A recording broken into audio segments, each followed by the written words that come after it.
Hello, everyone, and welcome to the Talent Gap Fireside Chat, where we talk about causes of and solutions to the talent gap. I'm your host, Pete Strauss, and joining me today is Rob Young, is Chief Marketing Officer at LockThreat GRC. Welcome, Rob. Thanks for having me. Thanks for being here. Could you give our audience a little background on yourself and your career?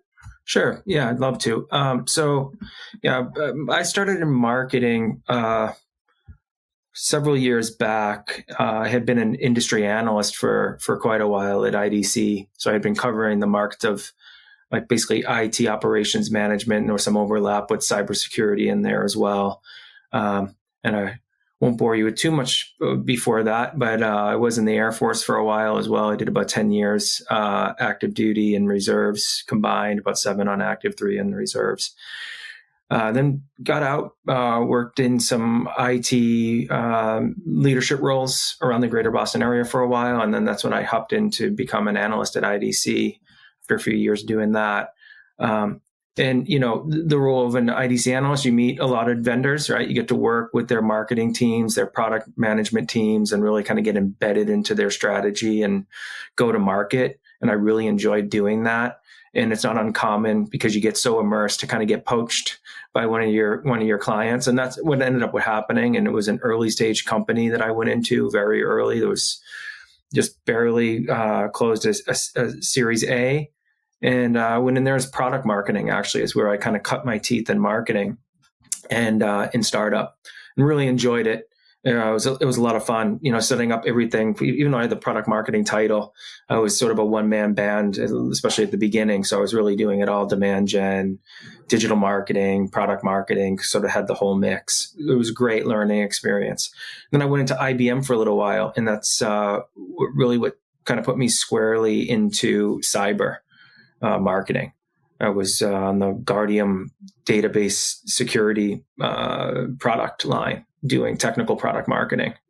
And I really enjoyed that. It was shortly after the Red Hat acquisition. So we were modernizing a lot of the IBM products, especially in the security portfolio. So I was on a team that was responsible for kind of reinventing Guardium as a SaaS offering, from messaging, positioning, new website pages. It was really like a startup within a large organization, which was pretty cool because you got to kind of move quick and do things, but you also had tons of resources. So it was a bit of like the best of all worlds.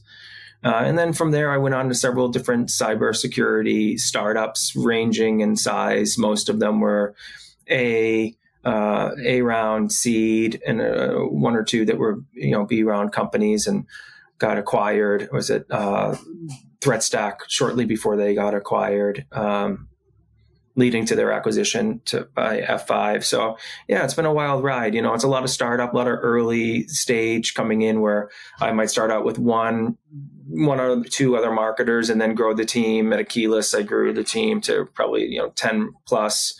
And yeah, it's been really interesting. I like being in cyber. Love being in the marketing side of the go-to-market. So yeah, it's been pretty exciting. Awesome. Yeah, lots of startup experience, and most of my clients over the years have been startups as well. I think they certainly present their own challenges, security or otherwise, in the startup realm when hiring. I mean, you don't always necessarily have the brand name that people are going to be familiar with, and I think the right people find that challenge interesting, whereas maybe the wrong people that you would hire see it as too much of a risk with maybe not as much upside in their mind. So do you think there's any sort of talent gap in security marketing hiring at all? Security marketing hiring is tough, right? There's so much demand out there for it, and very little sort of pool to pick from, right? There's just so much demand and very little supply. It's a really niche space, and it really does take a special skill set, in understanding of that persona. Selling to CISOs and security teams, it's tricky. They're very risk adverse for obvious reasons. I mean, that's sort of their life, right? Is avoiding risk in most cases. So, and they're also getting hammered by so many vendors in the cybersecurity space. You see these infographics go around from time to time on social media of how many different tech vendors are in cyber, and it's just like mind bending. So you can imagine what the CISO's inbox must look like in terms of all the different vendors hitting them. So there's that, and so it makes it challenging, right? They're risk adverse. They're getting hit by a lot of different vendors, and then they also have a big existing tech stack. So, I go to a lot of different CISO events, and one of the main things that I hear on CISO panels is like, we have to reduce our tech stack. We just have too many tools. We need to consolidate these down. So all three of those make it really, really challenging for marketers in this space to kind of overcome that. There's a lot of sort of jaded folks that, they've been burnt before by vendors. They got too much already. This is a huge challenge. So in terms of the talent gap, you really need to find folks that sort of understand the pains for this buyer, and come in with some credibility. More so than I think than other spaces. Like where cybersecurity, I think marketing is unique in that credibility beats creativity every time, which is kind of counterintuitive for marketers, because we think we have to be like super creative and make all these really unique advertisements and make the website really flashy, and it's actually the opposite of that with cyber. They'll sniff that out really quickly and realize that you're not credible. You don't really know the space and that they're being marketed to, and they don't like that. So you need to come across very credible. You understand their pains. You meet them where they are. I know you have this problem, and here's how we solve it. So in some ways, it makes it easier, depending on where you're coming in at it from, right? Like if you're somebody that spent a lot of time in this space, CISOs, the pains that they're having, the product that you're selling really well, so that you can align those pains to a solution, then it can be really easy. But if you don't know those things and you default back on just rolling out really creative campaigns, they'll likely fall flat if you don't have that credibility to back them up. Yeah, that's super interesting. Yeah, I went to school for marketing, and I always was fascinated with the creative side of it, copywriting and creating compelling visual stories and stuff like that. But yeah, like you said, CISOs are a different kind of buyer. They're probably the most skeptical, the most, like you said, risk averse, some of the sharpest people on the planet, really. So how do you hire for somebody that understands that CISO buyer? Like, is it just through knowing that they've worked in security before, or can you recognize somebody, say, bring somebody in from IT that understands how to market to technical executives, but may not know security yet, but maybe they're capable of knowing security? Like, I guess, is some of this stuff just innate, or can it be taught, do you think? Yeah, no, I do think it can be taught. And then you just have to kind of think about the environment that you're in, right? So like at IBM, it was easier for me to hire more junior people and interns because, we had so many resources. We had so many people dedicated to their functions. And so you could kind of bring them up. It's a little bit more challenging in startup, where, everybody has to kind of hit the ground running. We just don't have a lot of time to train people. Now, that said, I do think there are certain roles inside the marketing team where you can kind of inject yourself as an entry point. Events management's, I think, a great one for that, right? Like you can come in, be the events manager, beginning, everything set up for RSA, Black Hat, and these types of industry events. And then also some bespoke events like the smaller CISO breakfast and whatnot, I think are actually better than those large trade shows. But nevertheless, you can kind of get yourself immersed because not only are you,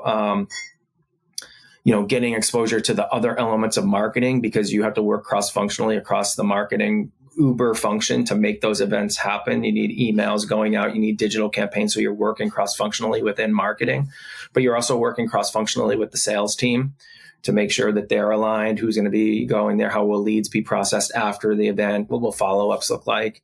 But even more importantly, you're immersed with those CISOs, right? You're listening to the panels. The conversations that happen at the booths just are so eye-opening, right? Even for me still, I love to go to the booth and like listen to the conversations and get asked the different questions. And you learn a lot about the product and you learn a lot about the pains that the buyer's facing and like their challenges right from the horse's mouth.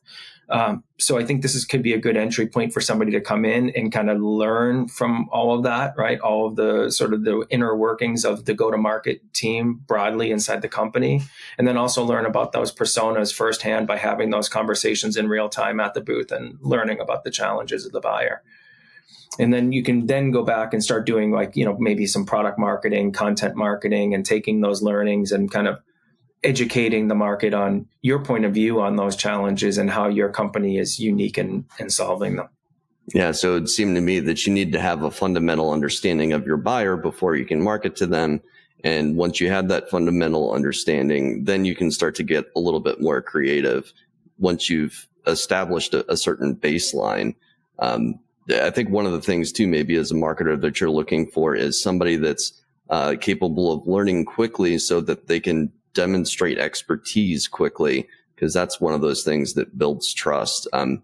Any other ways you can think of to build trust as a marketer or as somebody who's hiring marketing people? So I think it also comes top down as well.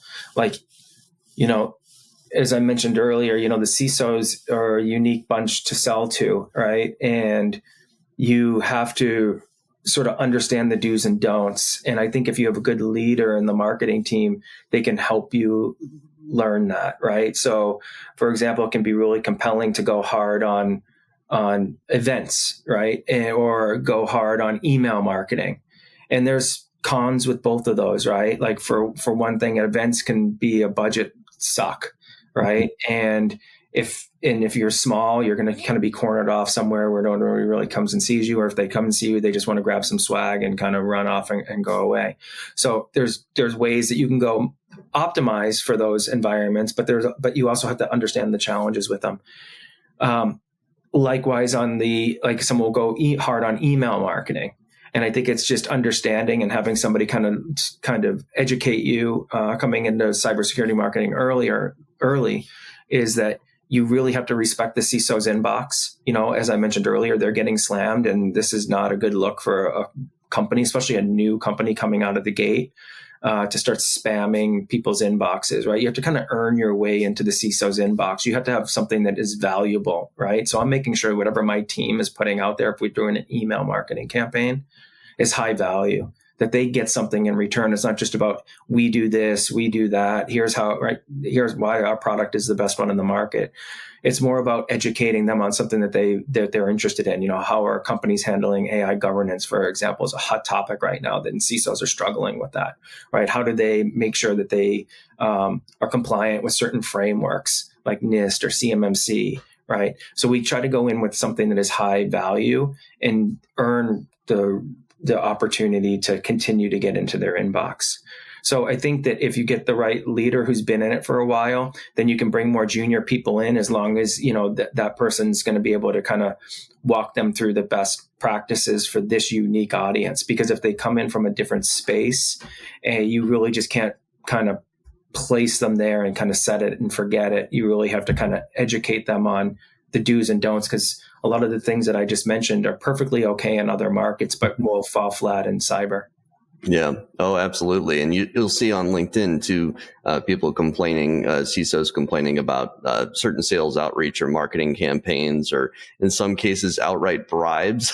That's Right. one I saw recently where, people offering actual monetary value to CISOs just to get a meeting on their calendar. And boy, that's a quick way to get on the naughty list. This is why I think in marketing, it's been a very big trend around, sort of founder-led marketing, where, you have a founder that is super, or somebody on the team, doesn't have to be the founder, could be the CTO, could be somebody that's super knowledgeable, like an evangelist type you can even bring on, who knows this space really, really well and has tons of credibility.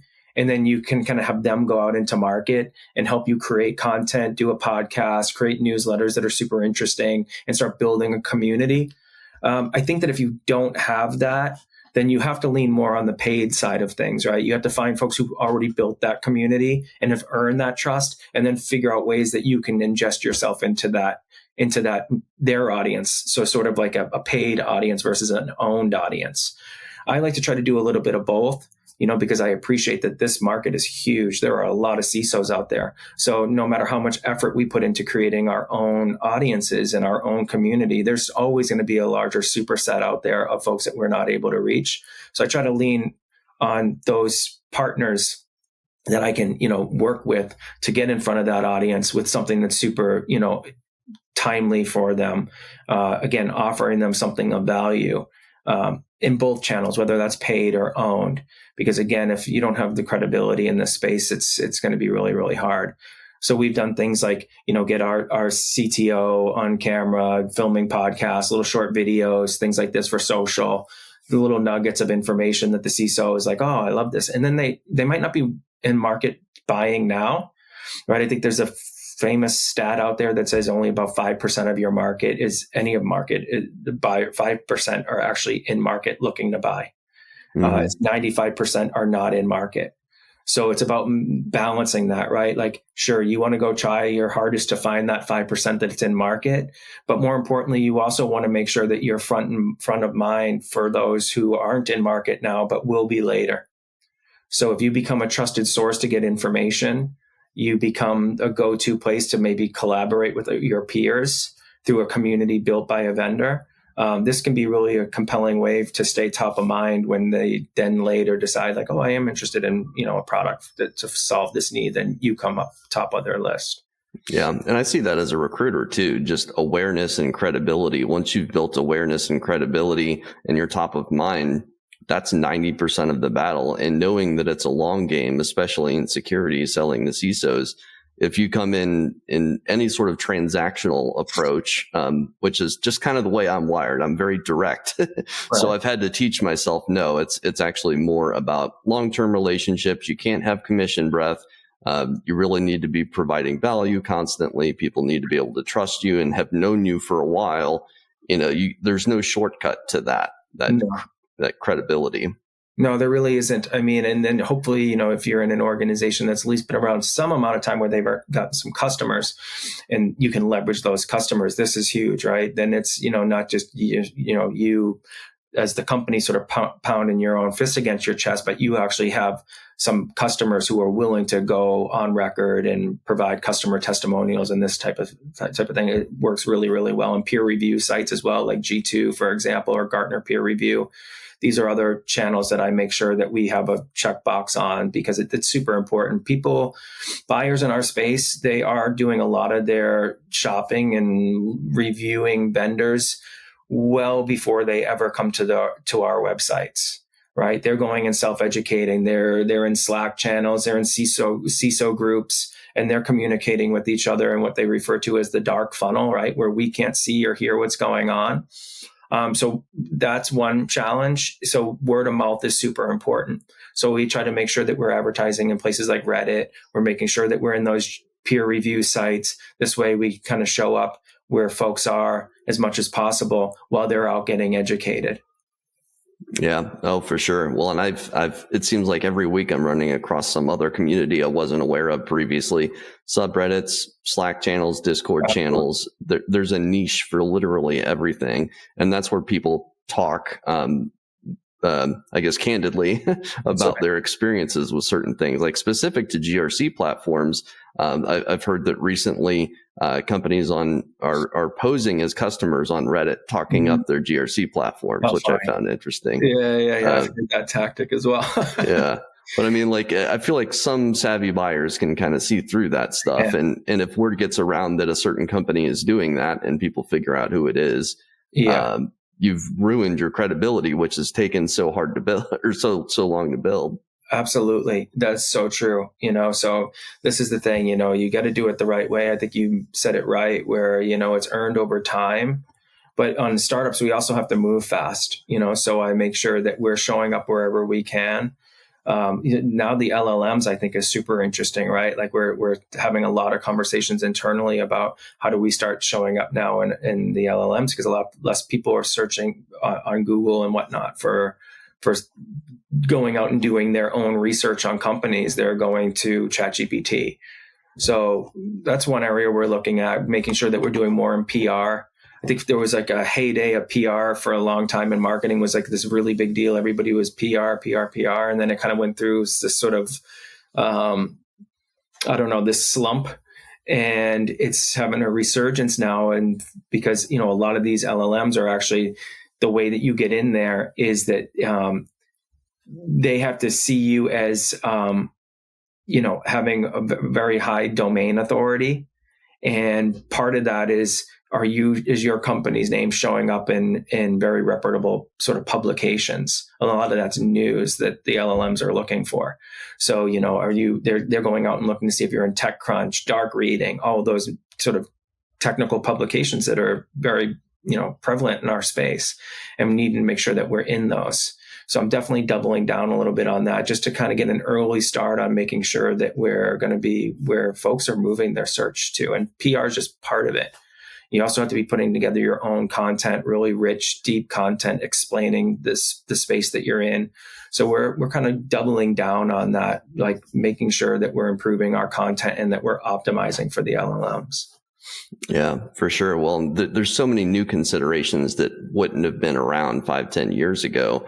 And I continue to see security startups hire a lot of salespeople. So I have to wonder, as an overall go-to-market strategy, given how savvy the CISO buyer is, what role do you think like traditional sales play moving forward, being that, buyers are getting pickier and pickier and getting their information in so many disparate places? Like, do you believe there's still a place for like cold calling, for instance, and outbound account executive? So this is, I do have a really kind of, I think maybe perhaps somewhat controversial to some take on this. At least the areas that I played in, right? Because I've been in cloud security, I've been in data security, I've been in database security, I've been in a couple of different GRC automation platform software companies. These tools are complex. They're super complex. They might, over time, seem simple to us who are embedded inside the companies because we're using them, we're talking about them all the time. But for the average customer, it's very complex. You couple that with the fact that the buyer is risk adverse and is looking for credibility and all the things that we've been speaking about, right? About how important trust is. I think because of that complexity and that issue of trust, I think the human relationship is huge and more important than ever in cybersecurity than it ever was. It's been really fashionable, the whole PLG, product-led growth. I'm sure you're familiar with this, where it's basically, the idea of you're essentially removing sales completely if you get to the sort of the nirvana state of PLG, where people come to your website, they engage with some sort of instance or a product demo. They like the product so much that they just go ahead and purchase and buy right there on the website. I think this works for certain software. Like if you're selling a simple tool, maybe a project management tool, a simple sort of one-trick pony, this can work really well. But in my experience, it hasn't worked well inside of cyber. People get into those instances and they're like, I don't know where to start next. And they can kind of get lost, right? Because a lot of the solutions I've been working for are platforms and they're rather broad. So in my opinion, based on that, and again, the buyer wanting that trust factor, they want to look in the eyes of the person that they're buying this thing from and feel a sense of security that they're purchasing something that isn't going to hinder their careers. I think this is still super, super important. In fact, I really try to make sure I'm aligning with my sales team on we got to make sure that we are doing, the mass email campaigns, but there comes a time in these accounts where it absolutely has to be personal outreach. You have to know this person. You have to create that relationship, or else it's just not going to work. People still buy from people, especially in this space. Yeah, for sure. Well, and that's why I think often when hiring salespeople, you'll see the hiring managers basically want to hire somebody that has a Rolodex, and they want to be able to leverage that Rolodex right away, especially in security. Don't get me started on non-competes, I suppose, or non-solicits, but that's often the goal. But in reality, people are going to have some sort of non-solicit that, I wouldn't advise trying to get around, But I think working hand in hand with marketing as a salesperson, you can still see some early traction, even if you're not able to leverage the exact same relationships that you already had, sales processes in flight with in your most previous role. Yeah, I think it definitely makes it easier if you can come in and you have that Rolodex. And it's not even just so much about the Rolodex as it is about the understanding of the space and being able to really and hold your own in a conversation about this domain. Mm-hmm. I think that's super important. And also, again, I think with CISOs in particular, they're now held personally responsible. They can be for breaches that happen on their watch. So financially and legally responsible. So it's not even just about their careers. I mean, they can actually face fines. So yeah, I think, even for me as a CMO, when I go and look for a solution, I'm concerned. Like, I need to know, like, am I going to be able to trust this? Like, I'm sort of putting my neck on the line, right? I'm spending the company's money to buy this solution. I'm sort of betting some portion of the farm that it's going to work. And if it doesn't, it can really set me back on hitting my goals. And that's nothing compared to what a CISO faces, right? At the end of the day, we don't hit our numbers. It is what it is. We can course correct and kind of change it. But if you have a major breach, as a CISO on your watch, it's pretty much the end of the road for you inside that company, and possibly could be even for others on your career. Not to mention the personal fines and legal consequences that you might face. So I think that the relationship selling is still very, very important in this space. And likewise, even on the marketing, I try to make sure that it doesn't feel that it still feels personal, that we understand where they are. We have empathy towards their day-to-day and what challenges they're facing. And we're very specific about how we address those particular pains that they have versus trying to do some sort of flashy, gimmicky marketing, which, just like I mentioned, usually just falls flat. So I want the marketing team to be very savvy in terms of going out into market with a message that is poignant to the buyer. And then likewise, follow that up when they get into the conversations with the sales team afterwards, right? I know this space. I understand what you're doing. Let me walk you through, and like, pause on the gimmicks. And nobody wants to be pitch slapped anymore, right? Let's just be real people and let's help fix your problem. And that's, I think, a good mentality for the marketing and the sales team to have. And when it's paired up together like that, I've seen great success on both sides of the equation. We do good as a business, and they do great as a customer. Yeah, it makes me wonder, like, what role does automation play in modern marketing, sales, and in my world, recruiting as well? Like, I still do most things extremely manually because I found that my prospects on the candidate side appreciate that. They appreciate a tailored message that looks like it was designed specifically for them, that speaks to why they might be interested in the role. And I'm manually going out there and searching for people. It's like, yeah, AI sourcing tools do exist, but none of them plug into LinkedIn. And that's where I found that people appreciate to get contacted, security people, because they don't want you to have found their email somewhere or their personal cell phone number somewhere. So they prefer the less invasive method of an in-mail. And so that's what I still use. And because LinkedIn doesn't, for whatever reason, like their APIs connecting with anything else, then you can't automate in-mails, even if you wanted to. So how do you balance that? Like, do you believe there's a place for automation in marketing? Yeah. So I think marketing at the top of the funnel is okay, right? So, I have platforms that will help me identify companies that appear to be in market based on the topics that I put into the system.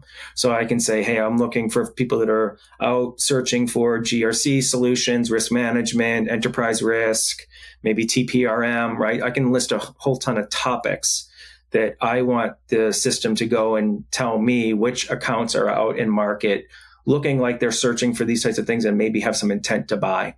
I like to use those types of tools because, again, like, we're in a startup, we need to move pretty quickly. And our sales cycles in cyber are pretty long. You'll hear some folks say, 3 to 6 month sales cycle, even 6 to 8, I think is ambitious. These are usually 8 to 12 month sales cycles. The buying committees are getting much bigger, by the way, as well, which makes it even more challenging because the CISO wants to disperse some of that risk and make sure that everybody's sort of aligned on this thing so that it's not just their neck on the line, like they're bringing in the CIO early, right? There's a whole bunch of folks from adjacent groups that they'll bring in now and make sure. So that buying committees are getting bigger. Sales cycles are taking longer.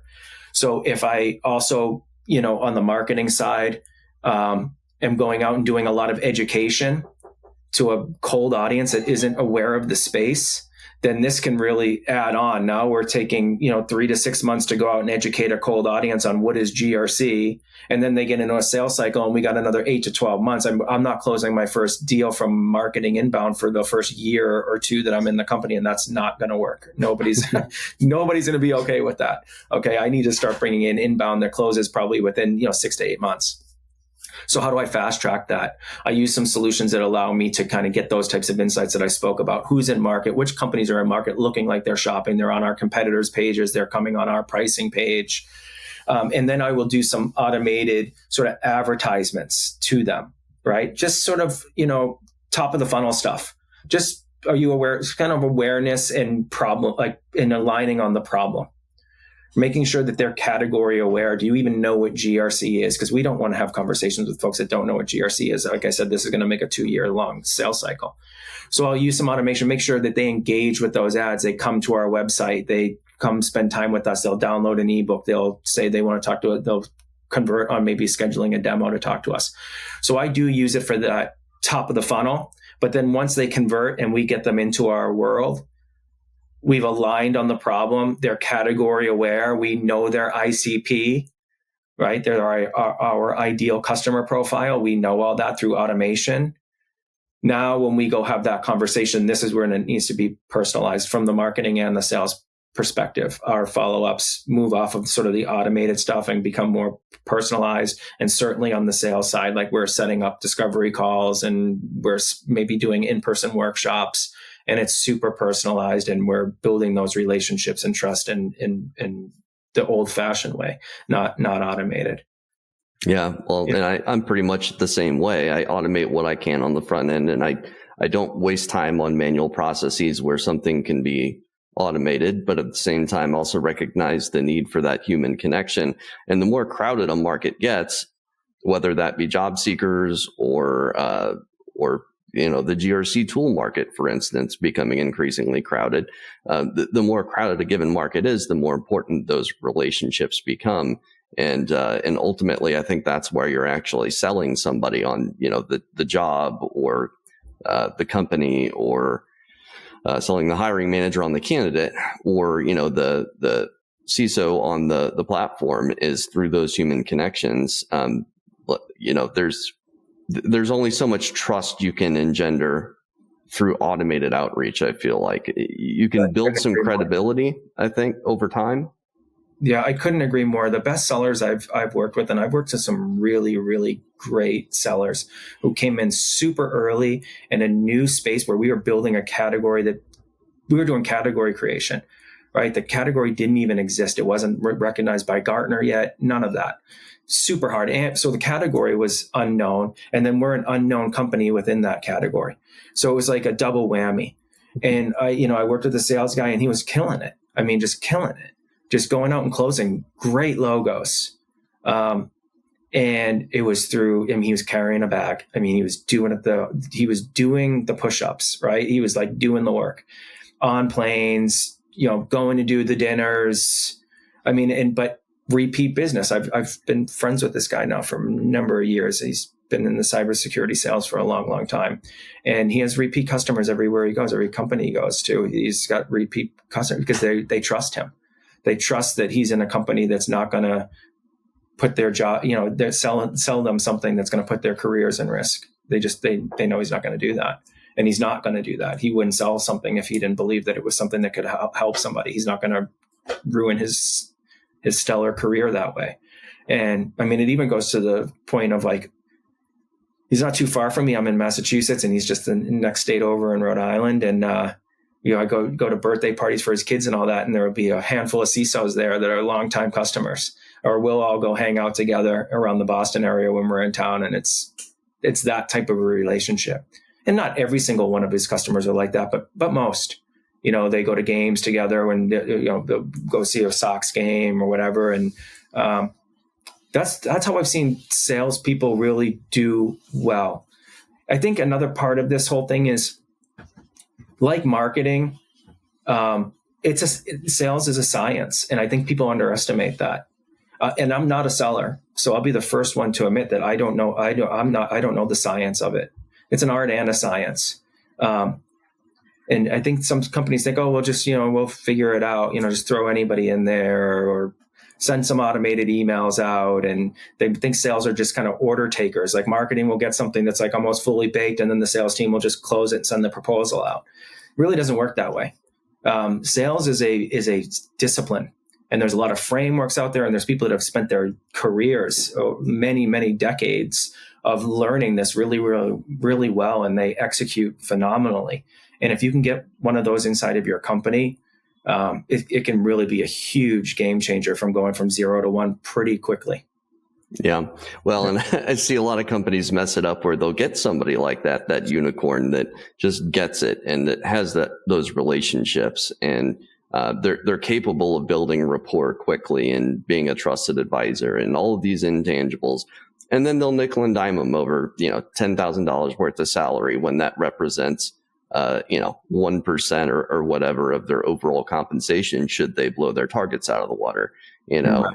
It's like, you're missing the forest through the trees sometimes. Huge, big time, because it's not even just about the ACV that you pull in and meeting your revenue targets for, say, the quarter. It's really the lifetime contract value, the relationship value for that matter, of having that logo, right? Because now they're going to, after some time, they'll be willing to put customer testimonials. Like at a company I was at just a few companies back, we had such great relationships with our customers. They loved our product. I remember doing some events, CISO events, and they happened to be local. And a couple of the CISOs that were customers of ours saw me there. And one of them literally grabbed me by my jacket and pulled me over. And they're like, you got to speak to this guy here. His company is saving us tons of money from our previous solution. You got to talk to them about what they have. They just really, really loved what we did. So I think, you have a great product, and then you have great people that are out there building those relationships, and you can really have something that grows pretty substantially. A couple of companies back, we had this. We had some pretty massive growth. I came on and it was probably, 5 of us at most on the go-to-market team, and maybe 15 or 20 engineers that were overseas. And, fast forward a year later, we were over 100 employees. My marketing team was what we used to be, just 2, was like 10 or 15. Just tons of logos. We had customer videos because people wanted to share how great it was. Like, they loved the solution. And this makes a marketer's life so much easier. If you can get the customers out there talking, I was like, you guys are great. I just need to put you on video. Like, forget creating all these gimmicky marketing materials. If I can just get you on film for 15, 20 minutes and tell me what you just said about how you're using the product, it will beat any marketing campaign that I can ever put together. So we put a bunch of those together, and it was phenomenal. I had to post it everywhere. We go to a trade show and their videos would be playing in the background. We used it in our email marketing and our advertisements, of course, on the website. So it can really move the needle, but you have to earn that, right? Otherwise, if you're not doing the work of like building those relationships and offering a really differentiated and high value product, and customer support, customer success is huge in that, huge. You can't just dump the product on them and then leave. And this is another area where companies sometimes fall down, right? All they're thinking about is, I need to get that next customer. I need the next logo. I need to hit our revenue targets for the quarter. So they're on to the next one right after. And that first one is not getting the attention that they need. Not only will you have churn, which is the obvious thing, but you lose that opportunity to get the voice of the customer stuff and all the things that I'm talking about, where people are doing the word of mouth, like you said, in Discord and Slack. They'll be doing the opposite, right? They'll be bashing you in those channels. Like, I worked with this vendor and they weren't following up. I had tickets that didn't get answered. I know personally, like as a marketer, there's a platform that I use called AdRoll, and they're phenomenal. Their customer success is just incredible. The product's good, but the customer success is excellent. And I brought them now to several companies that I go to, because all the things that we're talking about, I know they're going to be there. If I have a problem, they're going to help me fix it. They actually get in there with me and help me build some of the campaigns, or if I'm stuck on something, it's white glove. this is, I think, an important part of the entire customer journey for the whole time, from when you meet them, first meeting, second meeting, to when they're already a signed customer. You've got to follow through with all, like, end to end. That customer experience is super critical, not just at the beginning, but you got to carry it through with when they're already signed on the dotted line and our customer. And there are some companies out there that do really, really good at that. And those are the ones, from my side as a marketer, I bring with me to each company. I'm dialing them a couple months in, I'm calling them up, like, let's get into a sales conversation. I want to bring you guys back in on this one because I can trust you guys and you give awesome support and a great product. Yeah, well, strikes me a few through lines there. Certainly social proof, I think, is important in security. And I see the same thing in recruiting. One of my favorite clients over the years, way back in the day, they were a DFIR consulting firm. And they, instead of having client testimonials, they had employee testimonials on the website. And they put together this really fancy, careers video. And they had a landing page specifically for careers. And they really made it a point that they wanted to attract the best people. And that was a tremendous feather in their cap to get good people on board, knowing that people are there willing to go on video, not just write a Glassdoor review, which right. could be strong-armed in some scenarios, but sure. to actually be on video, and put their name essentially on the company. Yeah, it's huge. It's so huge. And, a lot of that is digital marketing. And this is, if I was getting into marketing today and especially in cyber, this is probably the discipline that I would recommend going into, or I myself would go into now, would probably be either digital marketing or product marketing is so important for cyber, because I think about it like this. You basically have a message and positioning that you need to get out to your audience. And in order to do that effectively, there's really two components that need to be working. You need the content creation engine to be working well, right? You need to be building great content, whether it's podcasts, white papers, webinars, newsletters, whatever it is, right? That content needs to be highly relevant to that audience. But then you also need another side, which is the distribution side of that.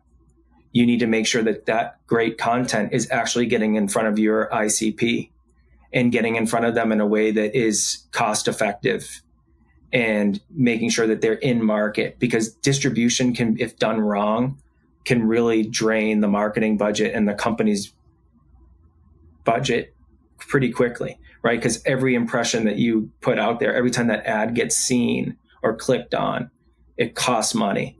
And in many cases, it's not a trivial amount of money either. Like Google search, some of those keywords can be hundreds, if not thousands of dollars to rank on those.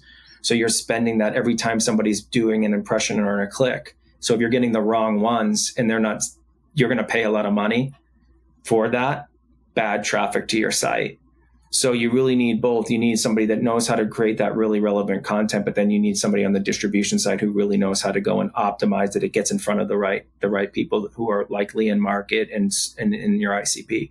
And both of those are very, they're the most important parts of your marketing engine. And they're like what I hire for first when I come in. I need to make sure I got somebody really, really strong on the content side, content marketing, and I need somebody really, really strong on the digital side that knows how to run those campaigns. Well, and I would imagine research is a part of that too on the front end, compiling lists of your ICP and really understanding the market as it exists and how you fit into that. That's a lot of what I do as a recruiter, is a lot of research on the front end to ensure that I'm not wasting my limited resources on the wrong prospects. To your point, Totally. It's like, especially if you know that an in-mail is going to cost you $10 or $20 a piece, you need to be very targeted in who you're reaching out to. Super expensive. I mean, there are a lot of these platforms, $100 easily, hundreds of dollars on CPM. So it's expensive. It can be expensive, and an opportunity cost, right? You're losing time. Again, these sales cycles are long. The longer it takes for marketing to get them into this beginning part of the funnel, you're bolting on additional time to what is already going to be 8 months or so, right? To close an enterprise cybersecurity deal, 8 to 12 months. And now you're bolting on this additional time in marketing because they're not optimized on how to get that ICP that already is category and problem aware to you, right? Your sales team's starting out from the point of, what's GRC? That means that the distribution the distribution isn't working right. Like something's not right on the distribution side of it, because as long as you're creating great content, you shouldn't be sending it to people that don't know yet what GRC or TPRM is. That means something's wrong on your distribution side. So I'm always kind of analyzing that, like, do we got the right content, and do we also have it optimized on the distribution side? To your point, research is huge, right? Like spending a lot of time with the fellow execs and also the folks that are out on the field to understand who is our ICP, and looking through the CRM to make sure what deals are closing and what do those personas look like. Because we've come with a set of assumptions, right? That, it's the CISO that buys, but sometimes it's not. Or maybe it's a CISO that buys, but it's not the CISO that brought it in, right? It could be an InfoSec person, InfoSec practitioner, manager. It could be somebody on the GRC side. So we need to account for that. And the only way we know is by looking through the data. What roles were the entry points for accounts that went into pipeline, and then looking at that pipeline and kind of dissecting it and doing win-loss analysis on it. Oh, well, we lose most times when we deal with the chief risk officer in a medium-sized company, but we win more when we do a chief risk officer in a large size. And then you can start to manipulate and take advantage of that, right? And go optimize your distribution based on what you're finding, like what is actually going to pipe and what is actually closing. So you're right. It's a ton of research. I like to do a lot of sort of first-party data analysis for that, going through the CRM, seeing what went to pipe, what went to close loss, what went to close won, and analyzing that. And then also leaning on some of the other agencies like the analyst firms for that, like with Gartner and whatnot, and kind of vetting with them. What are they seeing in the field? Like who's coming and doing inquiries with Gartner analyst on the space that we're in and the types of tools that we sell. So there's a lot of different feeds that go into that, but you're 100% right. You have to do the research, because if you just go with assumptions on who you think your ICP is, you could find out after it's too late that you've had a good content engine, you had a good distribution engine, but you as a business, the executives didn't properly identify their ICP to make sure that they had product market fit. And if you find out too late you don't have product market fit and you run out of cash, and I've been there. Yeah. I've been there, and it's not fun. Well, and adjusting course too, when, basically doing spot checks, it sounds like continuously as you're looking through your CRM to see, okay, where all did we lose in the last month? And what do we need to do now to change course a little bit to ensure that we're losing less?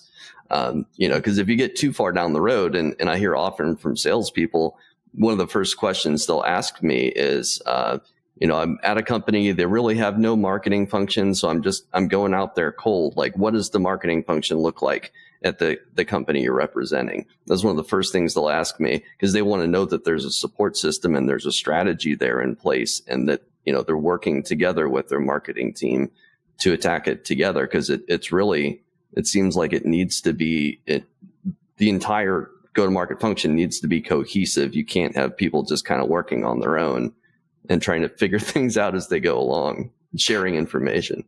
Huge. I mean, when the marketing and sales teams are working together tightly, this is where you can really start to move the needle, right? Like especially if we start to do like an ABM types of campaigns where sales and marketing come together on a targeted account list and say, here are we have identified what our ICP is. Here's a list of accounts in each of our territories, the reps will say, that we want to go after. And you don't try to boil the ocean, right? Because you don't want to go after too many of them, but each kind of get a handful of your reps, get a handful of these targeted accounts. They're doing their outreach through Sales Navigator. They're doing some personalized emailing, maybe some cold calling, things like this. While marketing is providing the air cover across to make sure, first off, even before you start the campaign, marketing can go and see, are these accounts even looking like they're active in market by using some of those systems that I talked about? And maybe you can rule some out really quickly or rule some other ones in. So I usually will go to the sales team and I'll say, here's a list of accounts. I don't want you to call into them yet. They haven't converted or anything like this, but they're showing a lot of intent in our ABM platform, which we use AdRoll. Right? They're showing that they've been on our site multiple times. They're spiking on these keywords because AdRoll has an intent engine, Bombora, and they have their own built into the system. So it can tell me like these accounts are spiking on these topics. Like they're out doing a lot of research. They're on your competitors' pages and whatnot. I'll show that to the sales team and say, hey, listen, you don't have to call into these yet unless you want to. Okay, if you don't have enough kind of on your plate right now, you could take them, start calling in, no problem. But more importantly, I want to know, do you guys want to go after these together in an ABM style where we're providing their cover? We'll be making sure they're getting ads and across the internet, like through display ads. We'll make sure that we're showing them advertisements in LinkedIn.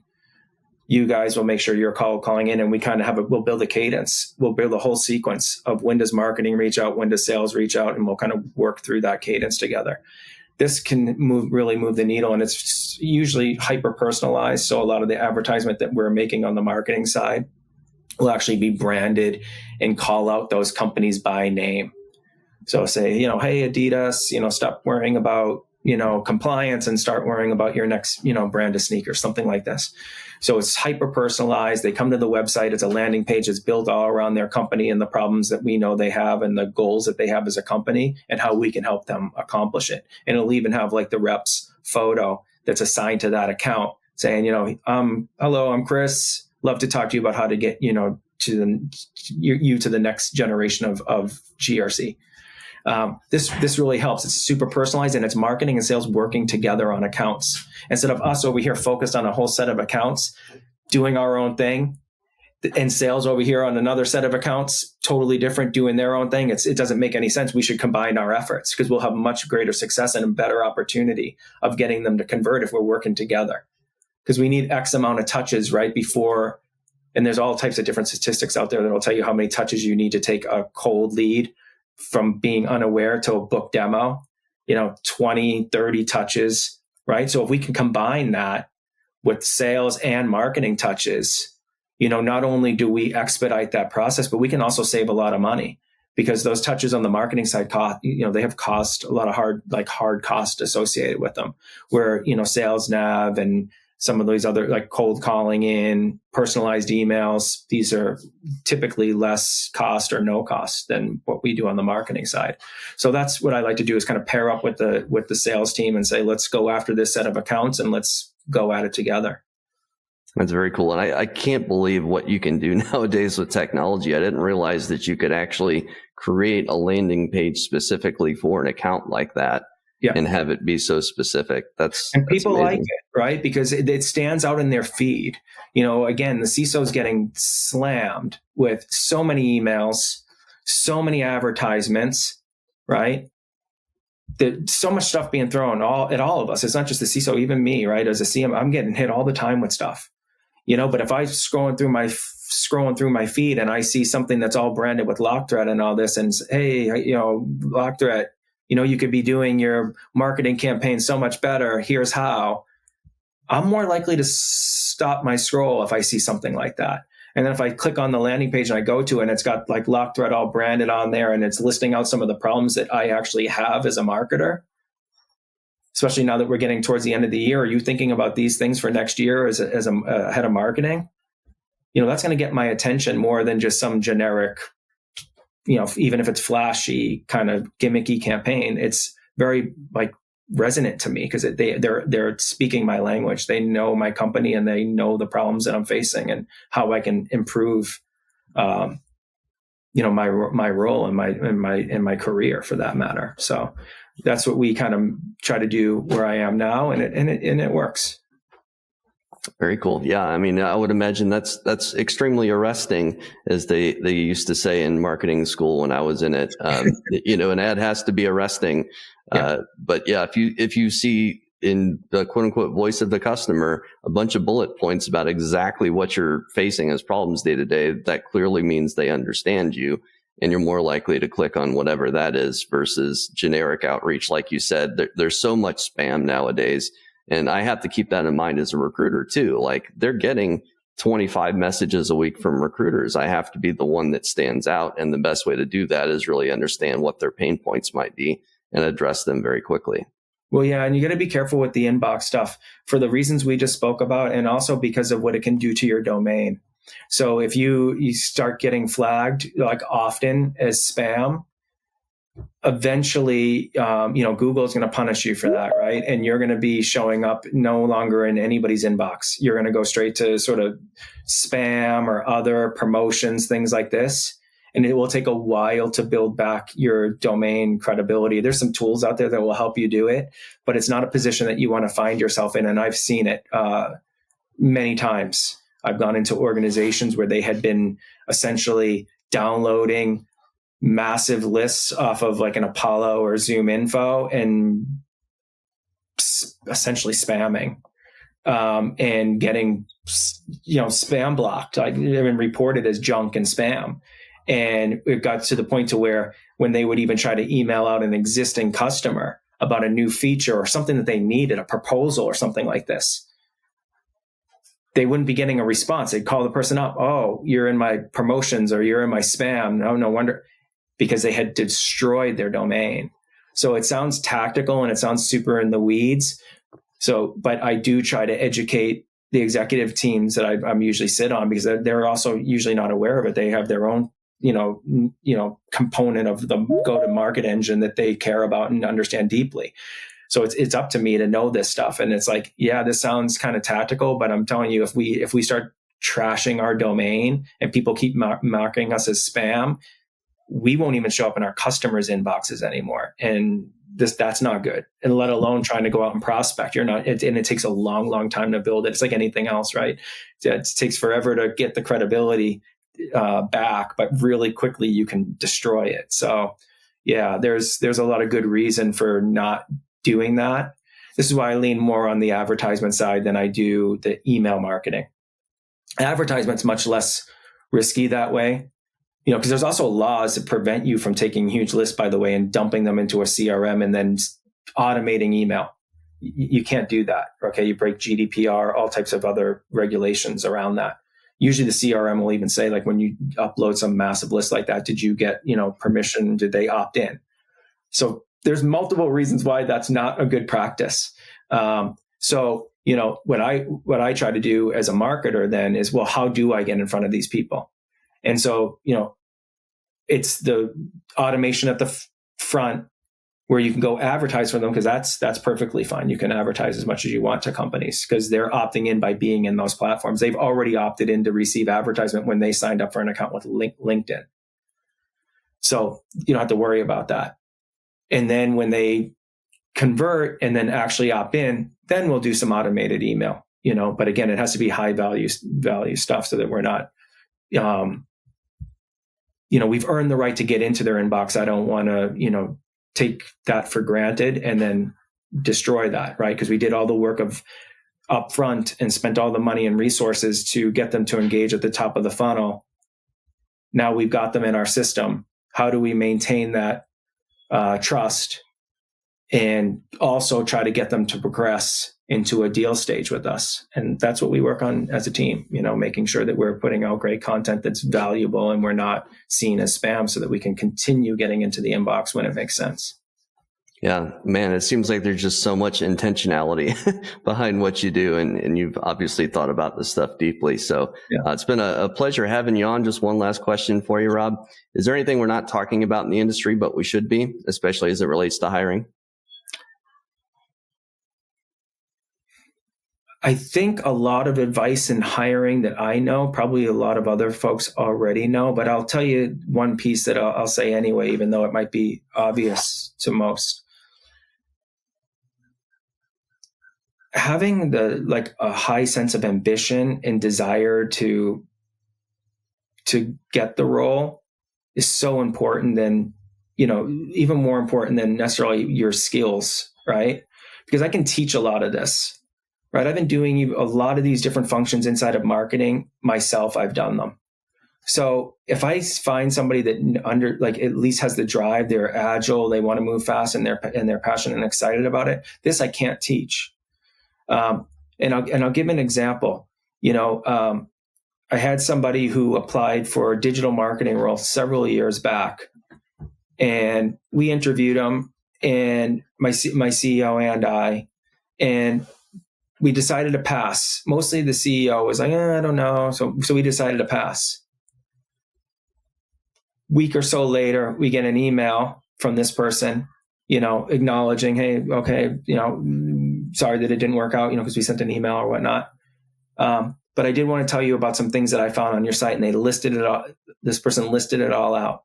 All of these different things that we could be doing better, like in terms of SEO, what we were doing in search. And I was actually new to digital at that time because I had come up. I was a VP of marketing, but I wasn't so good on the digital function yet because I had come up through product marketing.